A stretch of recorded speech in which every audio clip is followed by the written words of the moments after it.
Well, hello. Let me just share some information with you that could be very, very useful. This is a summary of a chapter from Timothy Corrigan's book, Film and Literature. It's called Themes, Narratives, and Elements of Style. And actually, what it presents here are a few aspects or a few elements that we can focus on when we do comparative analysis of literature and film. It doesn't go deep into adaptation or anything like that. I think that's something that we're going to discuss later in the course. But here is an introduction to some aspects that you may pay attention to when you analyze literature and film. You can use this for what you're reading and watching right now and include it in your journals if you want, but these could be helpful tools. So first, one thing that we can focus on is themes and motifs. This is a more general view of a whole movie and a whole book and how they collide or how they converge when we talk about the main ideas, not the moral or the message, but the main ideas of a literary text and a film text that is based on it or that is similar to it or that you can relate to it in some way or another. It doesn't have to be an adaptation. Usually, when it comes to adaptation or the films that are based on texts, we find we look for consistencies between film and literature. And at other times, a movie emphasizes or changes or de-emphasizes certain themes and motifs. So compare themes and motifs. Another thing that you would like to compare or might like to compare is characters. Characters, as you know, are the individuals that populate and propel the narrative. There are major, minor, protagonist, antagonist, round, flat, dynamic, static, foil, you know, the classification of characters that you could use to compare literature and film. Now, when we're talking with adaptation, we might consider comparing the appearance of the characters, how they're described in literary text, and how they are represented on the screen by specific actors and actresses. Also, consider the Hollywood star system. It's not the same to read a character description and imagine it than seeing on the screen famous characters and famous people, right? Who have also played other characters that we have seen in other films. So this all plays a role in how we perceive characters in film.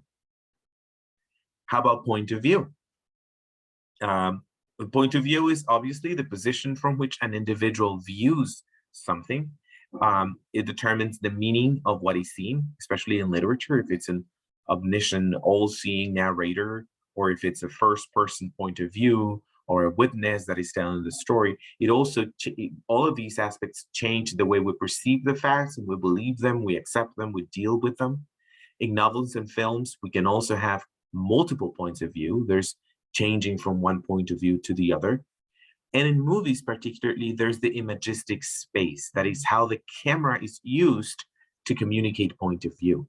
Are we seeing what another character is seeing, or are we seeing what an all-knowing entity is perceiving and having access to? Are we, as viewers, that all-knowing entity, or are we kept from some information because the points of view that are used in the film do not allow us to have access to all of the information? So one way of comparing literature and film is by comparing the imagistic points of view, how the literary points of view are transformed or used or interpreted in the space of cinema, and how the camera is used to communicate points of view. Also, there's the story, the plot, the narrative. This is a pretty basic and pretty, I would say, straightforward and logic way of approaching the relationship between film and literature, because especially narrative films, both films and novels and stories tell stories, right? So it's kind of easy to go or to fall into this type of analysis, which I would say it's a more basic and more logical one, and I would encourage you to go beyond this. But it's still a possibility, especially if you compare not only the story that is being told, but how it's being told. So there are different films and novels are different in the narrative constructions of plot, which is a succession of events, and narration, which is a point of view. So it's not just what is told, but how that or those events and stories are told. So some films simply remake a literary narrative, Some don't, right? Some kind of follow the instructions to the line. Some just recreate the narrative in its own right. And also pay attention to the dramatic conflict. Is it the same? Is it emphasized in the film? Is it different? Is it motivated by different situations and different events that took place in the narrative? So compare narrative structures. Narrative structures is another way of relating film and literature. Now with settings, sets, and mise-en-scène, the settings and sets are descriptive backgrounds in narrative. They could be realistic, cultural setting, historical setting. There could be symbolic meanings to the setting. If we pay attention to plays, for example, there are descriptions of sets with props and backdrops in theater. And in film, the settings and sets, are part of the mise-en-scène. As I explained in last class, mise-en-scène is everything that is put before the camera. So it includes cuts, it includes costumes, lighting. It also includes the actors that are in front of the camera, an actual location, right, which is physical place that we're seeing on the screen. So when we compare settings and sets to mise-en-scène, it could be a very interesting exercise because they can change a lot. And they're all mise-en-scènes are always an interpretation, somebody's interpretation of a story's set or setting, right? So going deeper into that interpretation might render very interesting results. So there's a question of, can the realism of a mise-en-scène carry the ideas and meanings conveyed by narrative settings and theatrical sets? Because remember that the description of settings in literature are more than just descriptions of settings. There's a lot of discourse involved, and there's a lot of ideology being communicated by the settings that are described in a literary text. Now, can the mise-en-scène in a film communicate all of that, or is it just, the physical space that is put in front of the camera? I think good mise-en-scènes give us a lot of information if we approach them from a semiotic point of view. And from a metaphorical point of view, mise-en-scènes can be metaphorical in many ways. And also other elements of style and structure. I think we also covered some of these last class when we did the shot-by-shot analysis, the semiotic analysis of that scene from Zoot Suit. So in literature, that would be the equivalent of trying to go deeper into the language, the linguistic structures, sentences, words, phrases, paragraphs that are involved in the literary text and how they're put together and how they work together. In film, we analyze the language of film, the cinematic language. So we pay attention, for example, to some points of connection, like the rhythm. In poetry, for example, we can identify rhythm in the verses. In film, we can also do that because we can pay attention to how quick shots are put together, how editing produces or speeds up the pace of a film. For example, in action films, like there are shots, cuts, and the events that take place very rapidly, whereas in more dramatic films, shots tend to be longer and the story is told more slowly. So the rhythm and pace in film are aspects to pay attention to, and they are part of the language of film. Also denotation and connotation, figures and imagery, figures of speech, that's what we use in literature. But in film, we use other formal stylistic units. For example, the ones that are created by the positioning and composition of the film, those that are created by editing and sound and image in film. Those would be like equivalent to analyzing imagery and figures of speech in literature, but in film, we pay attention to the codes that are proper to cinema. I think we discussed that very much. It's the shot, the scene, the sequence versus the word, the sentence, the paragraph in literature. A shot, here's a very easy definition. It's a single uncut segment of film. It has technical stylistic dimensions that add significance to it. For example, the shape of the frame, the ratio, the widescreen. Is it a movie format?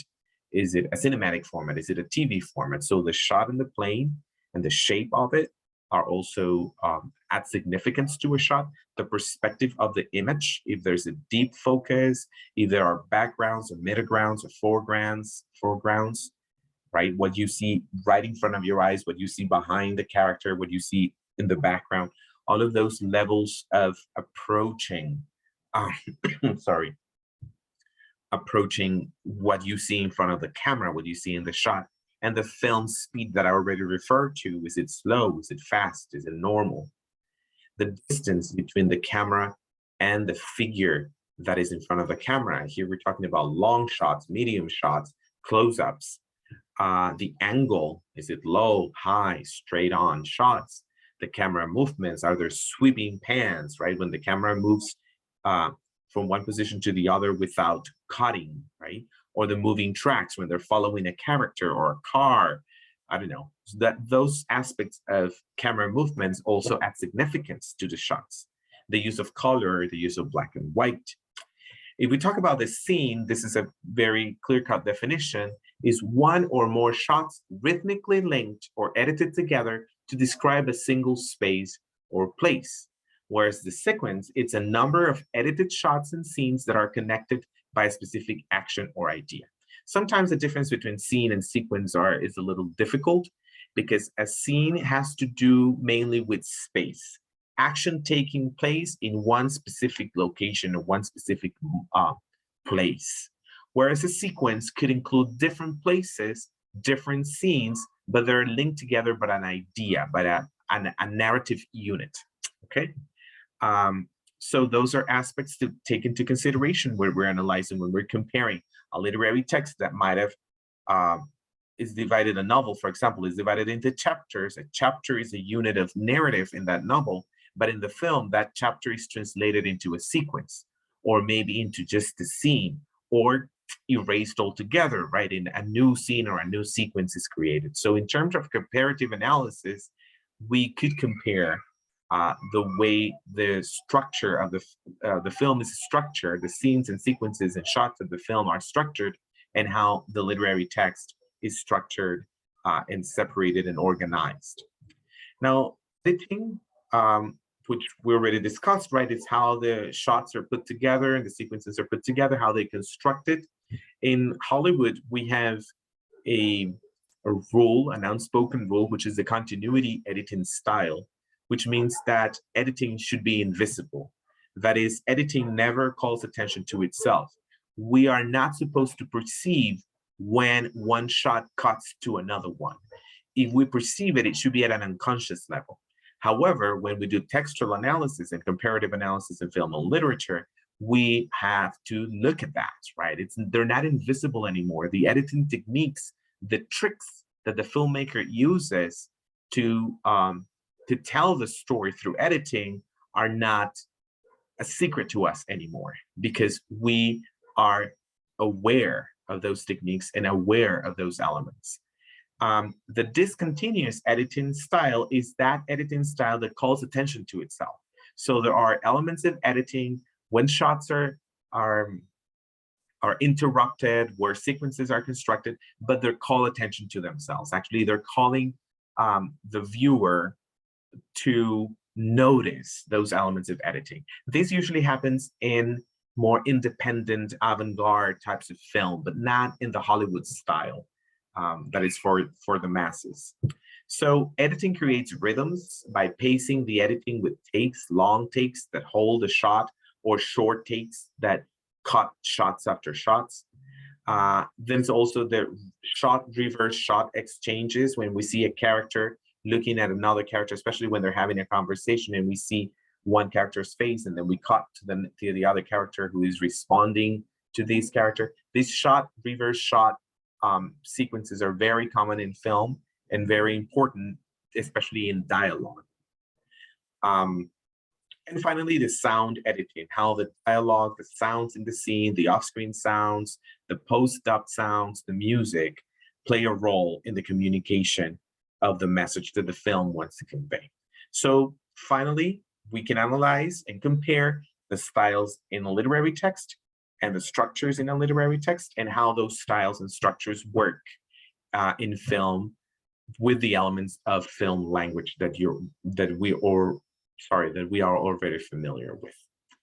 Okay, so that'll be it for now, and I hope this helps. If you have any questions, please let me know, and I'll see you soon. Bye-bye.